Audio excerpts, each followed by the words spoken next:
Fair enough. Well, rounding off Saturday's action is Gimcheon Sangmu versus Pohang Steelers. That's my game. It's at 4:30 Korea time. It's Gimcheon's last ever season opener, and I discovered when doing my notes that it's the first time they've ever been at home in round one. They've always had a lengthy sort of away start to the season.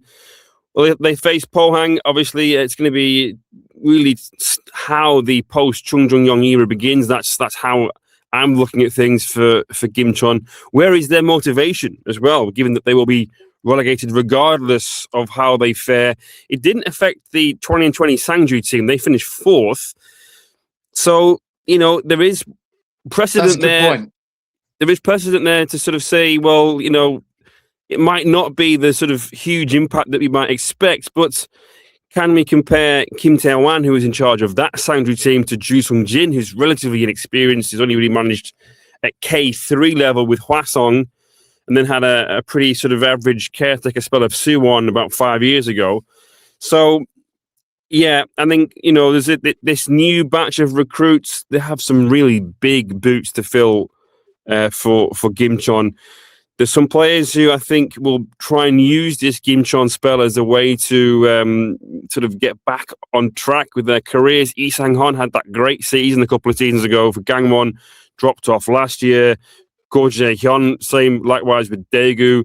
Hong Yun-sang as well, really frustrated because obviously a lot of talent in there, went over to Germany, came back and was okay for Pohang, but he's got raw ability. And getting to an age now where he's not young anymore, this just might be a good chance for him. And because I was saying about him though last year, Paul, that was last year for him. I was saying the same things last season. Yeah, he's really got to do it now. Surely, it's like the Song Min-gyu situation when he went to Jeonbuk and it didn't quite happen. Obviously, Hong Yun-sang's not left Pohang yet, but you sort of feel like he will be off somewhere. Yeah. He's got to turn not just sort of moments. He's got to be a bit more consistent. But really, I think with this Gimcheon side, I don't see an awful lot in attack in terms of out-and-out strikers, which they did have, I think, last year. Who's going to get 10 goals or more? So I think it is going to be wide players, wingers, that will do a lot of the heavy lifting for them.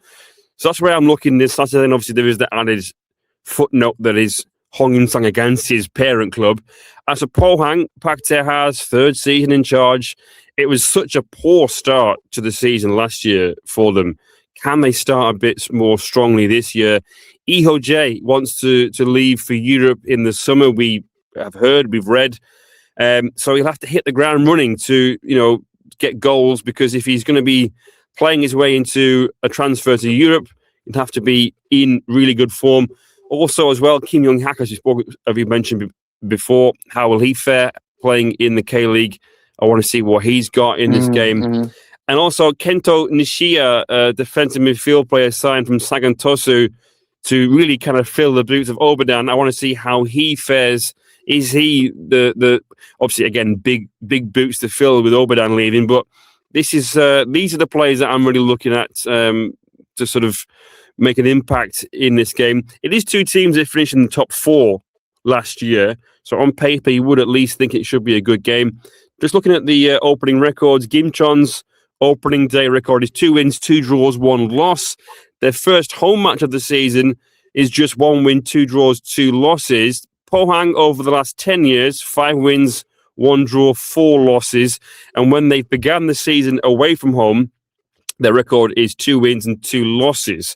So in terms of head-to-head, this fixture has really largely been in Gimcheon's favour over the years, with 7 wins, 2 for Pohang and 2 draws.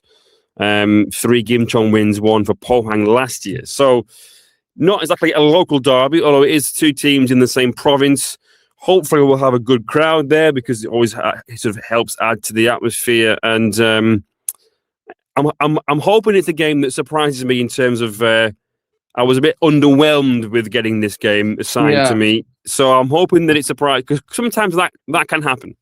Yeah, no, I understand. Well, I think what you pointed out with the Hong story, for example, Pohang, obviously very interested still in his development, and this season he's got to do it. And we've got this quirk in Korean football where, you know, even though you're technically on loan, you can still play against your parent club. So it's that would be certainly interesting to see. And sometimes just going to Gimcheon, or who, you know, Sangju in the past, and the various names of the Sangmu teams, can just invigorate someone. I mean, we saw that with Cho Gyu-sung when he went from Jeonbuk to do his military service, and that really launched him as a footballer, didn't it?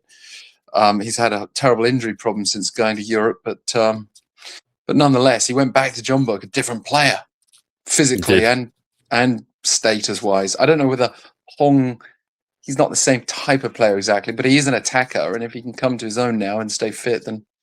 And I also think, you know, what you were saying before, I don't know how much those stats are relevant, you know, in this particular scenario, for some of the reasons you gave about Gimcheon, their uniqueness, and the fact that maybe one of the reasons a team like Gimcheon, like most other teams, if they're going to be demoted, you'd write them off. But a military team, even if they've got no obvious goal scorers, sometimes their obvious goal scorers, if you look back, you think, oh, actually, were they that obvious at the beginning of the season? You know, so that we might be surprised by them. And one further thing to say is, just as the military team, I think they generally just take it, that old cliche, one game at a time. There's the pride in the shirt. There's a pride in doing your military service. So that makes it like they're not, for example, seeking to qualify for Champions League places, but they still want to finish as high as they can, even when they're not being demoted.